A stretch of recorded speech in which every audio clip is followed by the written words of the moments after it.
Hello everybody and welcome back to the Gaming Geezer 1965. And we're back with a top 5 list. This time I've chosen a list. I will grab my paper because I always forget the order of things. I have a list of racing games from bad to good.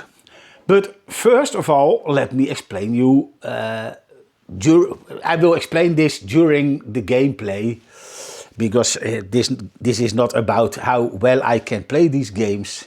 It's what I think of them and why they are in this particular order. But that is my reason, and that could be that your opinion on these games is different than mine. If so, let me know what's your favorite racing game and what game amazed you the most and what game still stuck with you after all these years and where you still think, wow, that is still today a great game to play. And that rhymes. Okay, let me start with the first game. I've already set everything ready for gameplay, so Jiffy DOS is active on both drives. And the only thing that I need to check is if the joystick is working, and otherwise I need to swap ports. Let's search for the 5th game, and it's already selected. So let's run the disk and boot up this game. I had this one also on the Amiga, and for what I expected from this version, it was actually pretty fun to play. I never played this on the Commodore 64 before. Even though I had a copy on my floppy, and that rhymes again, somehow I skipped it all these times because there were so many games on the Commodore 64 that I wanted to play, and every time I didn't dare touching this one. But today we are going to do this, and yes, in preparation I've already tried it, so I knew the order of things, how I like them nowadays. But to be honest, well, do you want to have a time trainer or any other key to skip? No, I don't want a time trainer. Oh, I kind of forgot to turn down the volume and lower the bass. First of all, let the game demo, or maybe I have to play actually. I will get my controller. Oh yeah, any key to start. I don't have any key. I have a fire button, but I'm just kidding. Well, when you check at this picture, I guess this will be the start of the game. I remember the arcade version starting on the Golden Gate Bridge with the boots in front of you. But yeah, it's not in here. Let's just play, and at the end of my gameplay I will give my conclusion. And I guess it's on the proper joystick port. Is my joystick actually plugged in?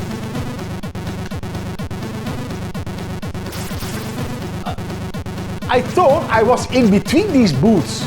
So the boots are still there, but the houses on the horizon are so big and don't even move when I'm turning the corner. And if you look at these stripes on the on the road, it's like 2 frames per second, maybe 3. I'm not even going to do a digital foundry on this one. I don't even have the stuff to do a digital foundry, but you don't need to have measuring equipment to say that this is just bad. The car feels sluggish. That's in more games and sometimes on purpose, but the gameplay feels as quickly as the scrolling feels. I think that is clear enough. The thing is, you got a lot of time here, so I'm still like a little under a minute left. And also, why did they draw so many of the same cars? There are even the same color. Why not just change the color so you get a bit of a... Even the truck is... Stop. Oh. They can go straight away. I didn't even saw that where I need to take the corner or where you need to brake. Look, I never expected a sprite scaling game of this magnitude to be even possible on the Commodore 64. But hey, even Turbo Outrun, for instance, is also very smooth and way too many sprites that the Commodore 64 could even dream to be able to do this. But the gameplay is good because the programmers have been given the time and they had actually the skills to pull it off to make at least a playable game. This is... I'm pushing forwards. I don't have a feeling of...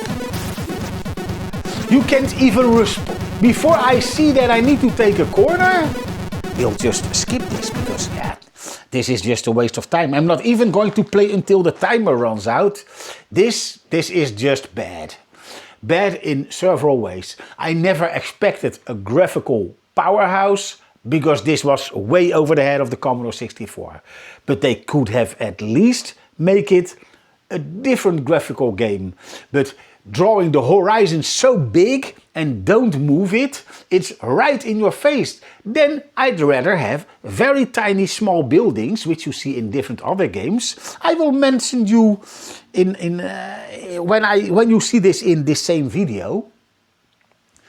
And well, let's just skip this. Let's not do any more comparison of this. Now I need to go to the list of favorites. And I guess it was here.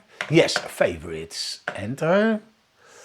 And I kind of forget if it was multi-disc or... I didn't write that down. But we'll just say first multi-disc. No, it's not in here.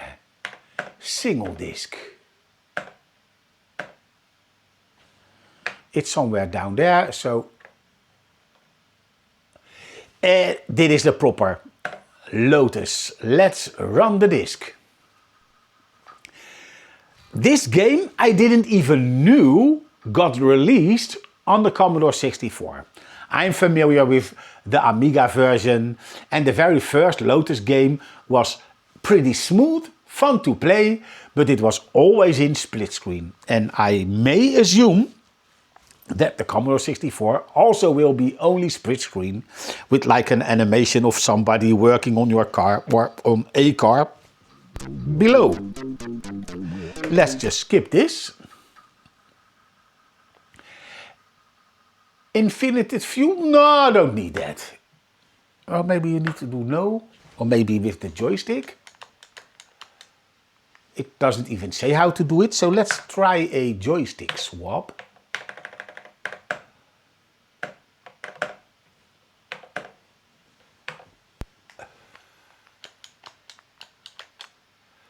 No. Ah, okay. We got it.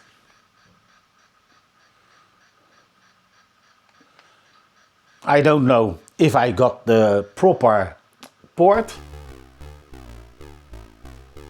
Well, this icon is not badly designed.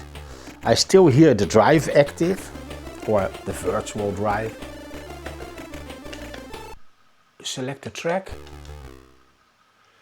Choose music. Sound effects. Ah, no, let's make some music. Location, fire to start. Oh, these cars are pretty big. And you still get to see a car on the bottom.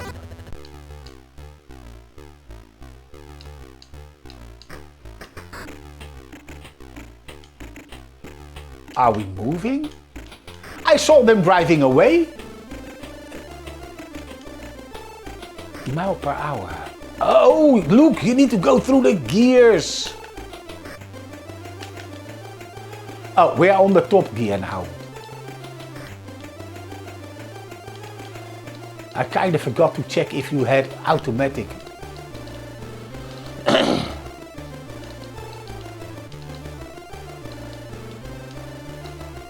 I didn't even notice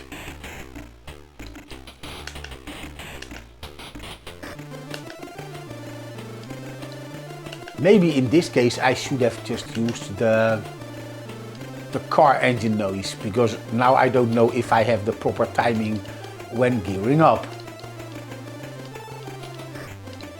And I must be honest, when I tried it to put it in a proper order, I didn't even knew there were gears. So it was slow and I was game over, and I thought, you know what? The only reason why this is on top of the previous game is that actually the scrolling is better. It was slow because I couldn't get out of first gear.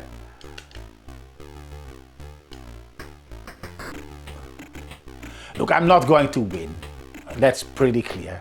And judging by, I saw suddenly the side screen getting wider. I guess that's where I need to fill it up. But I'm not even going to take the trouble. Race over, no problem. Well, the game was already better now than it was in my first try. And that says enough. Well, if you really want to dig into it, maybe you can even get better. Or you know what? Let's give it one more go. And what I want to do is choose the engine sounds. Maybe it's making shifting easier so I can get up to speed a bit faster. Choose sound effects. No, sound effects. And again, it responds very quickly, so I was skipping the location. Fire to start. Oh.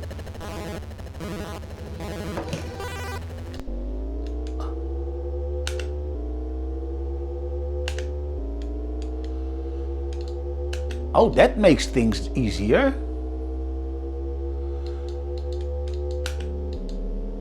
Oh, that was too early. Why is the higher gear so long compared to the first gear?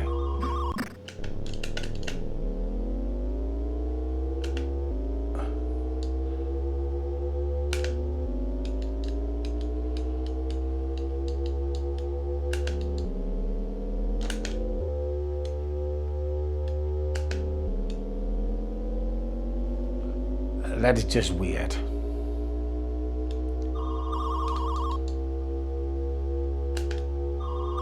Oh, that's the final gear. Well, the car handling actually doesn't feel too bad.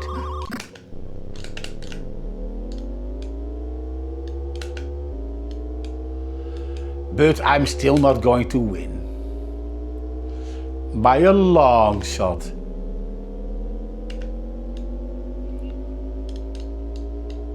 But at least the gameplay doesn't feel bad. Okay, I've seen it. But it's get a better mark than my previous test. And it's actually fun to just do this in front of the camera. So you actually get to see like, oh, wait, I was skipping something in the first test. Because in the time of the Commodore 64, when I was way younger, in the 80s, I always preferred the shooting games, and more precisely the like platform games and games like even Ghosts and Goblins, because those were technical, very easy, well not easy, but very good, possible on this machine. You had proper smooth scrolling and... Okay, but let's continue to the next, and that will be...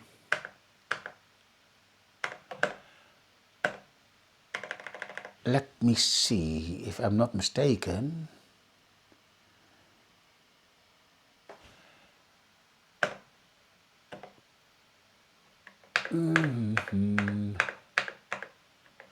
I didn't write something behind it, right? Yes, I didn't write something.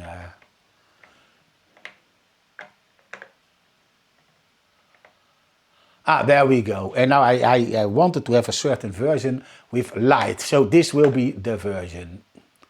Run disk.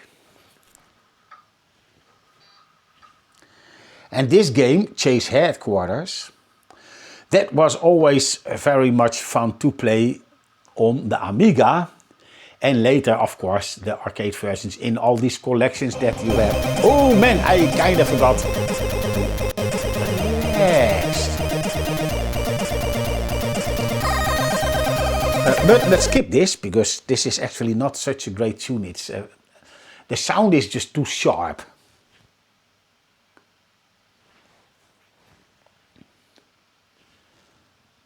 I don't want to cheat, but at least you can. So if I want to see all the tracks, I know that I can just use the cheats. Let's just start the game.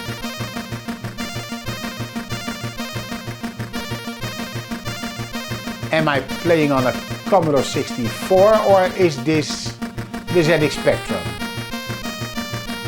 No colors in the signs, no barrier coloring.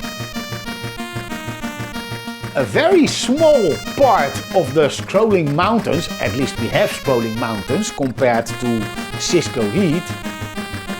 Even a part of that has still made that little bit of a green line, so color is leaking.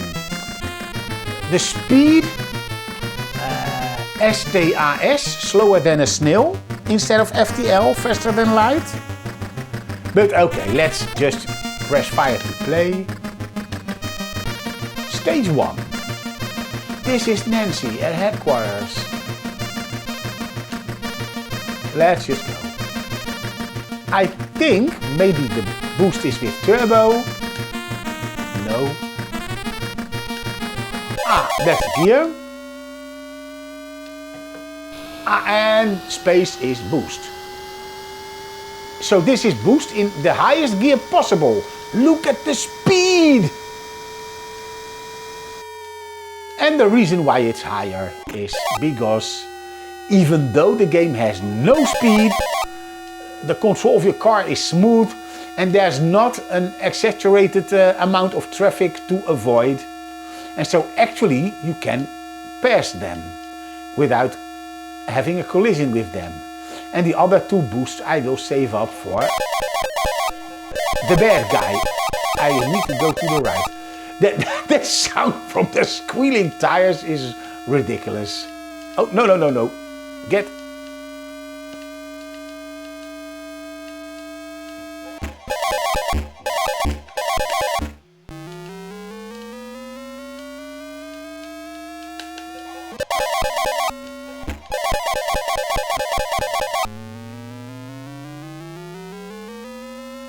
And there we go. I may not even make it to, oh, the time is 35 seconds, but it's going really slow. Yeah, this game doesn't have a feeling of speed, to be honest. But what I do like is like the going up and down of the road, and so it feels like an arcade game, but then the chips inside it are high on drugs and are very slow, like, peace, man.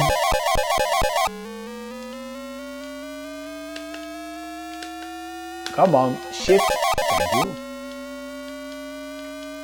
24 seconds, no, that's not the bad guy. Because if I'm not mistaken, there's supposed to be an arrow above the car. No, don't hit the wall. I didn't even make it this far when I did the play test.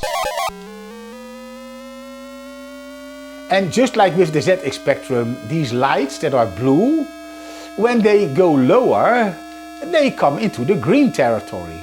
I don't understand why a game on the Commodore 64 behaves like a game on the ZX Spectrum. That's actually really weird.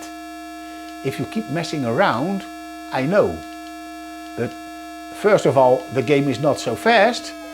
Second of all, I'm not so good at it. I haven't played it too much. And as a matter of fact, when the Commodore 64 was still actually a computer that was used by everybody, I still haven't been playing this.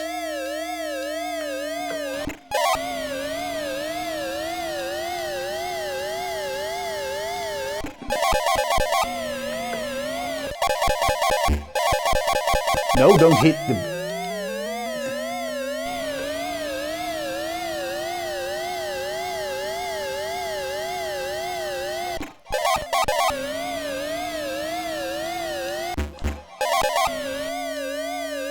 no more boost, so now it's up to my skills. We're screwed. No, you bumped the wrong car, you idiot. Come on. Yes. Well, at least we have a damage bar, so you can actually see, because in the arc... Is it growing? I don't get it. I see it growing instead of going down. Is he fixing his car again?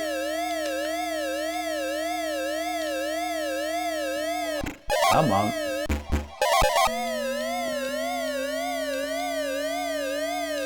I guess they mean...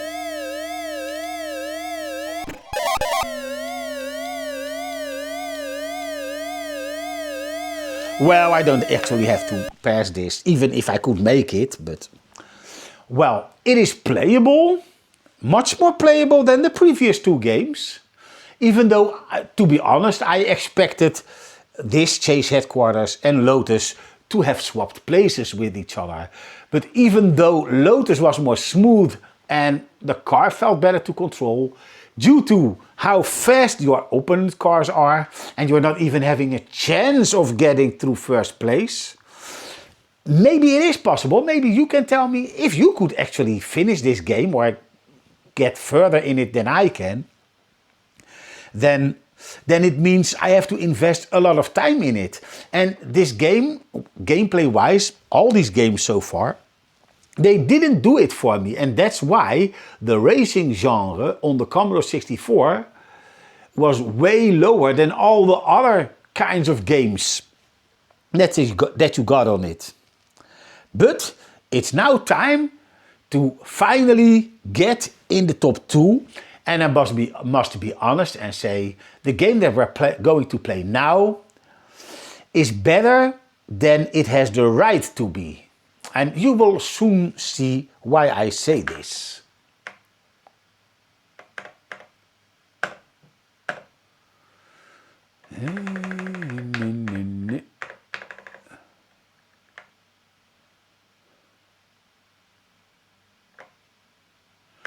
Oh, I see 2 versions. Do I have written down which version I want to play?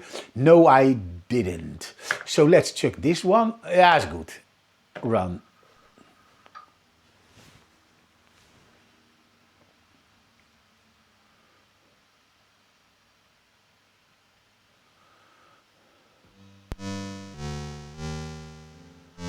And as you can see, well, you could already see it in the name, we're playing Power Drift. And this was a game by Sega in the arcade that used bigger sprites than Outrun. And you know how Outrun turned out on the Commodore 64. Playable, but it was more avoid obstacle cars than a marvelous journey with a bit of a race against time. This game should not import 2 only. Am I import 2? Yes, I am, because it's at normal and I always have my joystick in port 2. So, back. Let's space to read, run stop to start. I'm not going to cheat, even though I saw in the menu +5 or something like that. I don't hear anything. I need to be patient. We're not on a PlayStation 5 Pro or Xbox Series X. That Sega logo on a Commodore 64. Still something I have to get used to. I wonder, the Commodore 64 was, I guess, earlier out than the Sega Master System. But in Japan you already had these others, the SG or something like that devices, and then suddenly the Master System came out in Europe. But oh, I was waiting for nothing. No cheats. I don't want cheats, because for this video it's just best to see how the game press any key. We have lots of keys, but no any key. Annie, are you okay? Are you okay? Are you okay, Annie? So how they say in the loading menu or in the directory that is plus plus plus, in other words trained, and then you boot up the game and I spoke too soon. Usually the trainer is in front of the game, but I want to play the high score mode. So I am moaning because of the moaning, just kidding. Do you want to reset the high scores? No, because I haven't played it too much. I want to have that blonde girl and I was waiting too long, so... There we go.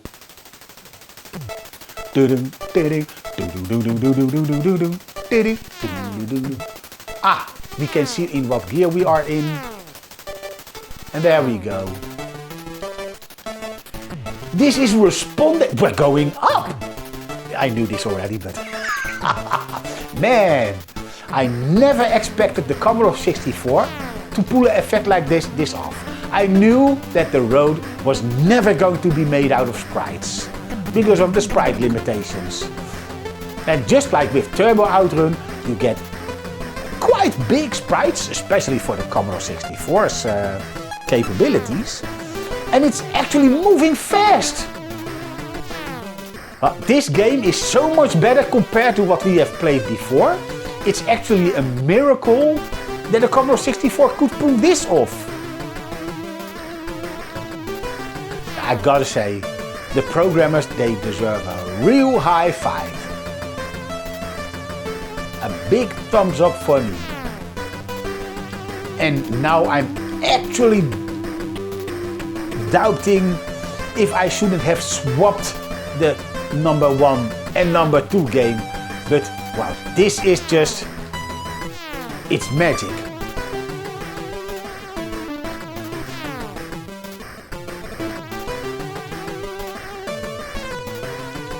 If only I was smart enough to be able to check in the data how they pull this off, because the sprites, it's already a very great design, but that going up and down where the side of the road disappears,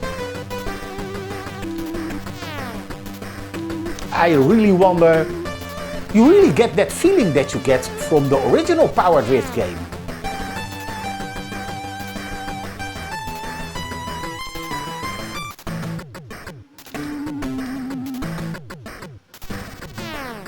And I'm number 1. And that is what you get when there's actual gameplay in your game.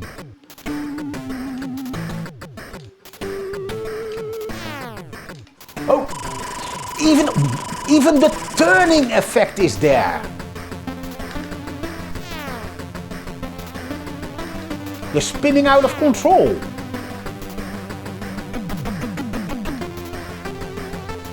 Yes.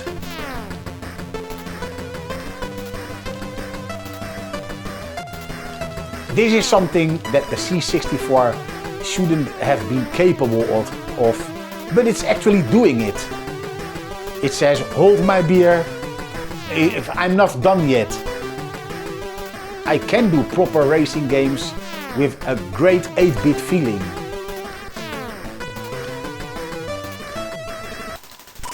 So maybe for some people 8-bit games will be too primitive, but... And even while I don't have an engine sound, I'm still capable of switching gears and don't lose too many places. I mean, I'm still in number 5, but we're going to end it right here. I can play this game after the video, but it's just a nice top 5 where I show you a bit of gameplay. And well, I haven't played this too much, but next to Turbo Outrun, this will be maybe even my new favorite game, except for the music, because Jeroen Tel's music in Turbo Outrun can't be matched. Well, not for me. And let's go for number 1. And that is in favorite folder. Hey, go back. Favorite. But I didn't write down if it's in multi-disc or single disc. But if I memorize complete, well, I mean, It's in single disc and it has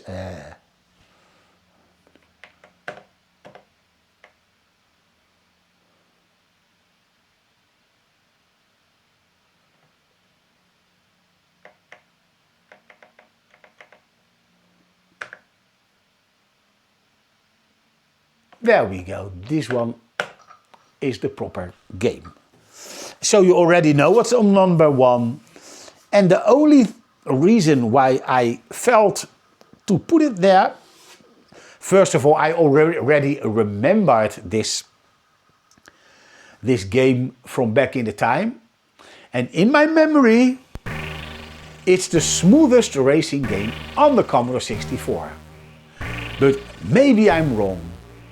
We will see, and then you have judged a big error from the gaming geezer in swapping places. This is, no matter what, this is better than Cisco Heat or Chase Headquarters or Lotus. But is it better than Power Drift? Because as you just saw, I could actually get into the top 3 finishing levels. Let's skip this one. Space run, no, of course no space. Let's just do disable fast load, no, enable of course. And I want to play the high score version. Let's load. I don't have a high score of myself in it. And I see that same loading stripes as you saw in Turbo Outrun. And you can hear by the sound of this, it's a pretty early, oh let me see, copyright 1986. So I wonder why the SID sound is not so full and tiny. But bike color, leather style.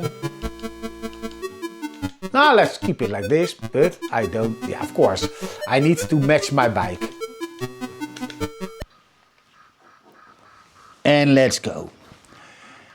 This is actually, I was searching for Super Cycle or, no, I mean Super Hang-On or the regular Hang-On. I couldn't find it. I don't know if they were ever created for the Commodore 64. If so, I really want to find these games as well. Because, well, this is what this is. Ready, set, go.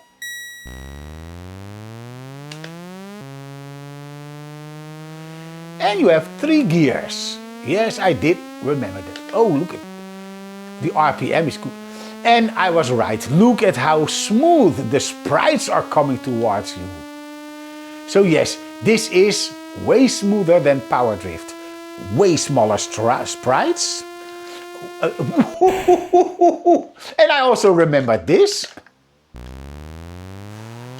That the control is really... I haven't played this because I just knew I loved this game in the past.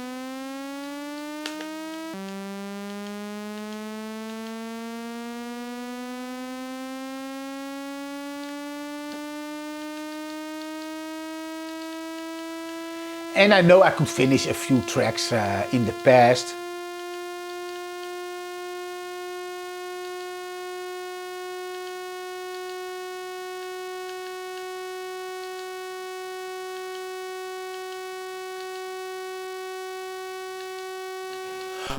Point.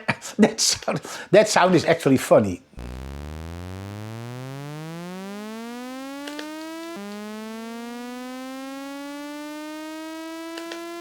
Just redline it so we are back up to speed quicker. And what I also like about this game is it's not about the placement, it's about the timer that is running down. And I don't know if I'm going to make it. I am, but I know that I knew this game was difficult, and I also knew that I might have need to invest some more time in it to get back at the level of gameplay that I could do it in the past. But I know that this game is worth investing the time. It's worth in getting better at it. Press fire to begin. And the engine sound is actually good.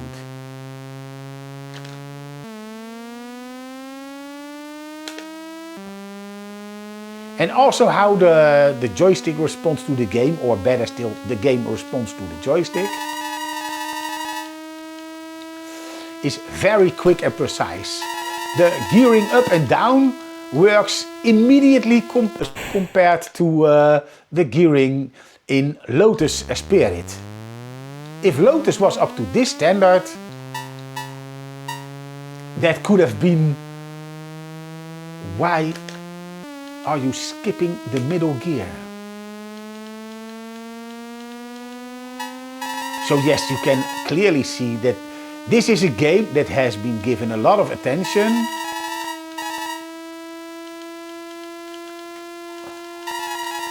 And oh man, I've played this a lot back in the day. Especially when I went to Scheveningen, that's a city at the beach. And at Hommerson's arcade halls, they always had the newest games there. Oh man, that brings me back in the time. And then when you are playing a game like Super Hang-On or no,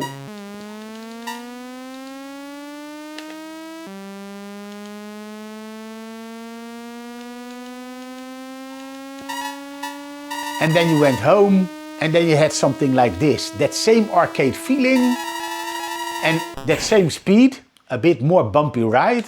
I'm not going to make it, but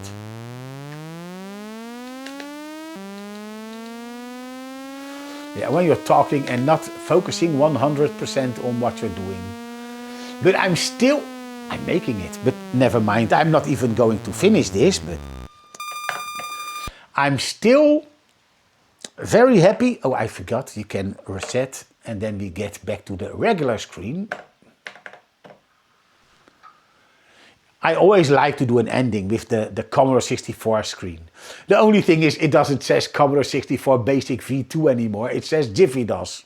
And I never had this in the past, but if I had, I would have been oh so happy, because Jiffy DOS has made the agonizing wait way more bearable. And if you're planning on grabbing a Commodore 64 Ultimate as well, it doesn't matter if you go for the Starlight, the regular basic beige, or the golden edition. I forgot the Founders edition. That doesn't matter. These lights, they actually don't add anything. And like I said in all the other videos where I'm talking about these versions, I only choose for this version because it's different from what I already have. And I like a little bit of a variation in my collection. And when I am older, and this is starting to get old school, then I'm looking back to, at that time when I bought my first Commodore with LED lighting in it that responds to the SID music, and with all these menu options, the things that you can do with it. Man, in the beginning, when I didn't have the machine myself, I was overwhelmed by the menu, and now I've been diving into it. There's still a few mysteries for me to unravel, but yeah, this top 5 is ending in another kind of a review of this machine. And I guess for a bit of a length of time, this will happen again. Just because I've never expected to actually have something like this made possible for the regular gamer. So not the hobby solder enthusiast or who wants to build the machines themselves. For me, it was already more than enough to actually fix this one. And I'm still in the middle of backing up my old floppies. And the old floppies are making the head dirty. So I kept my cap loose so I can actually lift up this part and clean the heads. And then put back the cable and start copying again. And when everything is finished, oh, let me, you know what, we're still here, we're still talking. I will show you what I have been able to to save. File browser, backup Ronald floppies, enter. A, enter. Afterburner is saved. Big Mouth, 2 versions with lots of things that I just typed in myself for fun. The copy, this one I have as a backup, but you have to copy this on a regular floppy, because since I want to make a backup of drive 8, most programs like this one, Fast Hack'em full disk copy, oh this is Fast Hack'em 2, they expect to be run from drive 8. So I can't just connect it to drive 9, the virtual drive, and just load it from this one. Look, I can say mount disk on B, the menu loads, but when you press option C, where I want to say I'm using 2 1541s, where you will copy from this to the internal emulated drive 9, that doesn't work because it doesn't want to load in the actual program that does it. Then it's flashing and it is looking for the file on this drive, even though it's mounted on drive 9. And suddenly okay, so this won't work. You have to copy this onto a floppy and run your copy program from that new floppy. Because my original floppy didn't want to run anymore. But I could save my game with, I guess it was this one. No, I don't have to check. It will take too much time. Let's go back. I've saved another Fast Hack'em, a double copy, just to make sure that I'm not losing it. Oh, too far. GEOS, I know you always also get it from that USB, the very second demo USB. But this was the version that I had back in the time. And so it's a nice feeling having something that I had myself. And I will later check if there are differences. But I guess not. I guess there's just one version of GEOS. Koala Paint, you've already seen that. Outrun, but I found a better version because this one has A, B and C on this side and D and E on the other side. And I now have a version with every route on the same side, and you load in a menu and then you can say I want to drive route A, B, C, D, E. And then it loads in that proper part. So it feels a bit more like a single game instead of separate games that you have to load in.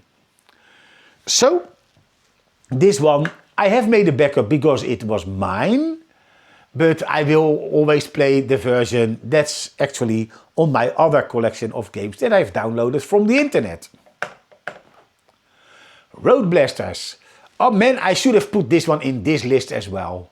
This is actually a pretty good game. It's very smooth, but it's also pretty slow. Not as slow as my memory, Chase Headquarters game, and way better graphics, but it's very playable and not bad. I haven't tried this one out yet. Let me see if this is a trainer version. No, it's not. And this one is the most full version. And why? Because back in the past, when you go to copy parties, they always make collection disc. So in Dutch we call it verzameldisc. So I started with the name verzamel, collection floppy FTL. So there's a horoscope in there. When it's a two-parter, it's a backup I made with my final cartridge 3. But then I started to think, you know what, it's for the Gaming Geezer channel, so I will include my TGG 9065 name in this collection disk. And as you can see, we have two versions of 2. Both are, if I'm not mistaken, the same. Demo Ronald. No, not. Then I wonder why I did this. Then I will change the name later on. It's not a problem. But as you can see, there's quite a few games on there.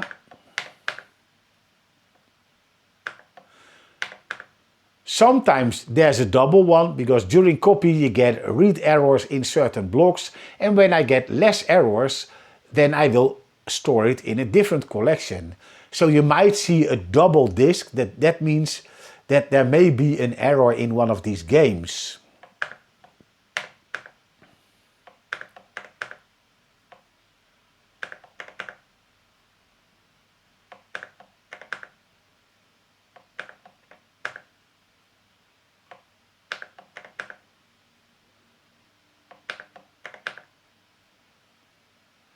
Nebula is a really cool game. I truly hope that this is working, because it was a shooter that didn't went so fast and the control of your ship was properly, so I could actually get anywhere in that game. Oh, and the final one. I don't know if there's a lot working in here, because it had quite a few errors, like 4 or 5 or something like that. But at least I hope that this is working, because this is something I made myself, and I hope that Gyros is working, and Simon's Basic. I mean, maybe Simon's Basic 2 has more options to make your own games in Basic, because if you want to draw, for instance, a circle in the regular Basic, you have to actually do it by the pixels, or combining self-made character sets, and say, for instance, that D, E, R and F are 4 parts of your bigger circle, a smiley, like they show you in that example of that big Commodore 64 video that you get to see on YouTube.